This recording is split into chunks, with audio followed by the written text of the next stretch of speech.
Voici l'image de la semaine parce que oui, la reine Elisabeth nous a quittés, mais personnellement je me rappellerai toujours des JO de 2012 quand elle a donné la réplique à James Bond parce que c'était quand même assez énorme. Enfin bon, à part ça, je suis quand même un petit peu triste parce que j'étais persuadé qu'à la fin de l'humanité, il ne resterait qu'elle et Drucker et que tout se terminerait dans un combat d'épée à la Highlander. Mais bon, au final, il n'y aura pas eu de duel et Drucker a gagné.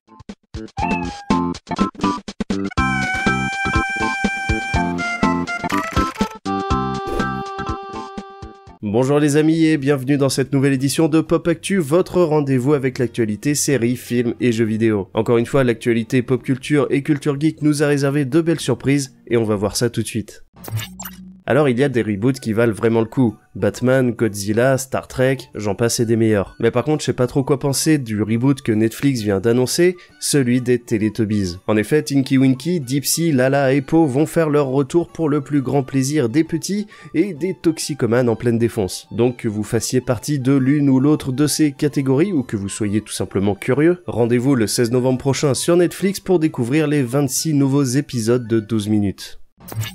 Voici le nouveau visage de Pinhead, et oui, ça fait peur, mais pas dans le bon sens du terme. Comme vous pouvez le voir, le personnage est devenu une femme, et ça, à la limite, pourquoi pas, mais ils ont l'air d'avoir complètement changé le costume, du coup, à part les pics sur la tête, y a plus grand chose à voir avec le Pinhead qu'on connaît. Et franchement c'est bête parce qu'une femme aurait très bien pu porter le costume original. Enfin bon, de toute façon si la volonté c'était de faire un film Hellraiser avec une femme dans le rôle de l'antagoniste principal, eh bien l'univers de la licence est plein de cénobites en tout genre, donc pourquoi ne pas choisir une femme parmi tout cela? D'ailleurs ça aurait même été cool de braquer les projecteurs sur un autre. Enfin bref, c'est comme ça, le film sortira le 7 octobre sur Hulu aux États-Unis. Il n'y a pas encore de date pour la France et on sait pas sur quelle plateforme ça sera diffusé, mais a priori ça devrait être sur Disney+.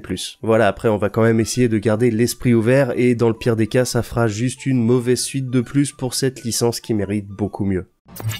Mourir or not mourir, c'est le projet de Thomas Combray que certains d'entre vous connaissent peut-être avec l'émission Bad News de Davy Mourier. Et sinon, pour ceux qui ne connaîtraient pas, eh bien Thomas Combray c'est un acteur-réalisateur qui a notamment fait beaucoup de très bons courts-métrages sur sa chaîne YouTube. Et là, il se lance donc dans l'aventure de créer un long-métrage dont le speech est assez drôle. L'histoire d'un réalisateur qui tue ses acteurs pour ne pas avoir à les payer. Bref, ça donne plutôt envie, mais réaliser un film, eh bien ça demande du budget. Et c'est pour cette raison qu'il a ouvert une campagne de financement participatif afin de récolter les 15 000 € nécessaires à la réalisation du film. Et donc si je vous en parle, c'est tout simplement parce que je pense que ce projet peut être vraiment cool. Donc je vous mets le lien de la campagne en description avec la vidéo où il explique tout en détail, et on espère que ça va se faire.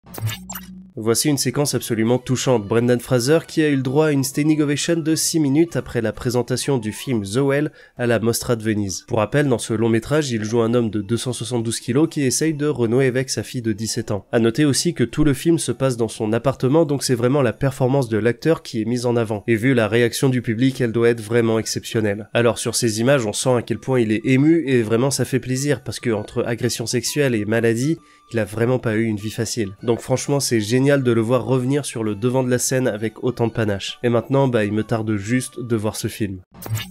Petite parenthèse, récemment j'ai sorti une vidéo sur Chuck Norris, le seul, l'unique, la légende. Et a priori ceux qui l'ont vu l'ont bien kiffé, donc si jamais vous ne l'avez pas vu, eh bien je mets le lien dans la description. Enfin bref, le format a l'air de plaire, du coup je vous laisse me dire dans les commentaires sur qui vous voudriez que je fasse la prochaine vidéo. Alors ça peut être un acteur, une actrice, un réalisateur, réalisatrice, un personnage de fiction, enfin bref, à vous de jouer, et sur ce on continue la vidéo.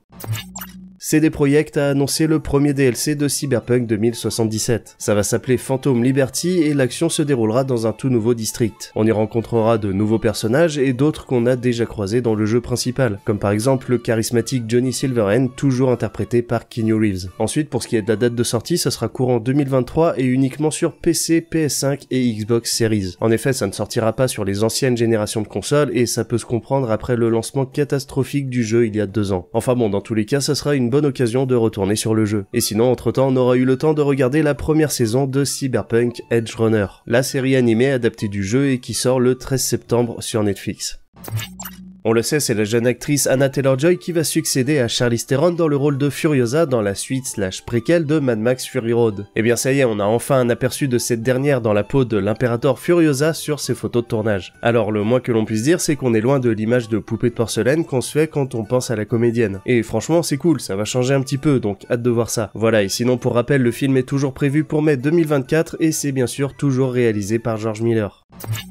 Babylone, c'est le prochain film de Damien Chazelle, à qui on doit entre autres La La Land, le film qui te donne envie d'écouter du jazz et de danser sur l'autoroute. Enfin, danser sur l'autoroute seulement quand il y a des bouchons, hein, parce que sinon c'est un petit peu dangereux. Enfin bref, Babylone, c'est son prochain film et on en a enfin un premier aperçu. On peut donc voir en images le casting 3 étoiles que le film nous réserve, avec entre autres Tobey Maguire, Brad Pitt, Margot Robbie ou encore Emma Stone. Et en ce qui concerne l'histoire, elle se déroulera à Los Angeles dans les années 20, à la création d'Hollywood, et on y suivra plusieurs personnages à cette époque baignés dans les excès et la dépravation. Bref, tout un programme, et après Whiplash, First Man ou encore La La Land, eh bien on peut encore s'attendre à quelque chose de grandiose de la part de Damien Chazelle.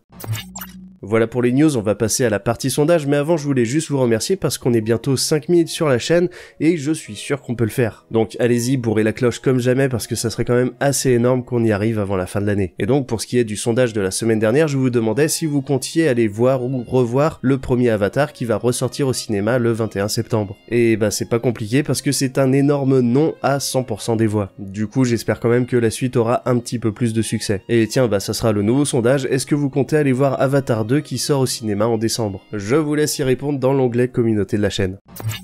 Eh bien les amis, c'est ainsi que se termine ce Pop Actu, merci de l'avoir regardé jusqu'au bout, on se retrouve la semaine prochaine pour un nouveau, d'ici là portez-vous bien, c'était Glenn Erwan, see you next time.